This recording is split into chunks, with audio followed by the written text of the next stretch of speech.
5 quick arguments for the existence of God. Number one is the universe had a beginning. We know this now. We don't know the universe had a beginning. That's just our theory based on facts we have, but we don't know for sure it had a beginning. The universe could have always existed in some form or another. From science, we know this from philosophy, that the universe began to exist. It's not eternal. Second, what we don't know of anything that's eternal. We call the fine-tuning of the universe. Fine-tuning assumes the answer he's trying to get to, right? Because it assumes an intelligence. So right there, the thing's shot to all hell. There are certain universal laws of physics and cosmology that exist on a razor's edge. They all have one strange thing in common. If these laws of, say, like gravity were the slightest bit different. Gravity was the slightest bit different? What does that even mean? Gravity is the bending of space and time. What do you mean a little bit different? What? Our universe could not exist. Third, DNA. Do you know how much information is inside the DNA in your body? What does it matter how much information is in DNA? Don't let people fool you into believing in a God just because they make something seem so astronomically improbable to you. You still need to know what a God is, and you still need to have testable evidence to show that one exists. There's so much information in DNA. So what? So what? And? I saw one study that said the amount of information in one cell in your body is equivalent of about 500,000. Ooh, does that make it go, ooh, I better believe Jesus then? Yet no.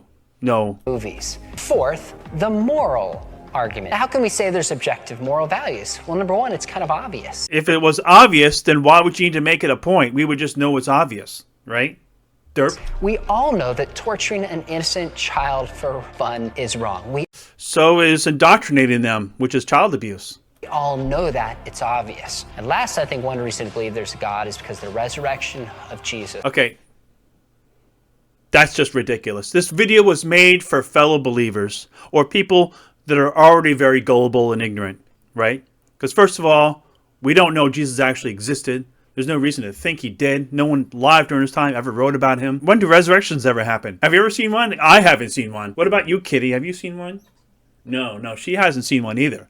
So we don't know what resurrections are. We never seen them. You know, if we have no information about something, we shouldn't believe in it, right? So if he's going around talking about resurrections right away, right, this there by itself, don't believe in it, right? Because how do resurrections happen, right? You could be clinically dead if your heart stops beating, but your brain is still alive, right? They can get your heart beating before your brain starts to die, then you can come back and you'll be okay. You didn't actually die, you were just clinically dead. You're dead when after 8-10 minutes, your brain, it's all dead. It's done. Resurrection after a dead brain? Yeah, you let me know when someone's brain's been without oxygen for 15 minutes and they come back. Yeah, not going to happen. They can come back as a vegetable, but that's it. Do not allow people to fool you into believing in things which they have no evidence for. He wants you to believe in a God, but at no point did he tell you in here what a God is and how we know one exists. Neither one of those were covered, but they're necessary to be covered. Whenever someone tells you to believe in something,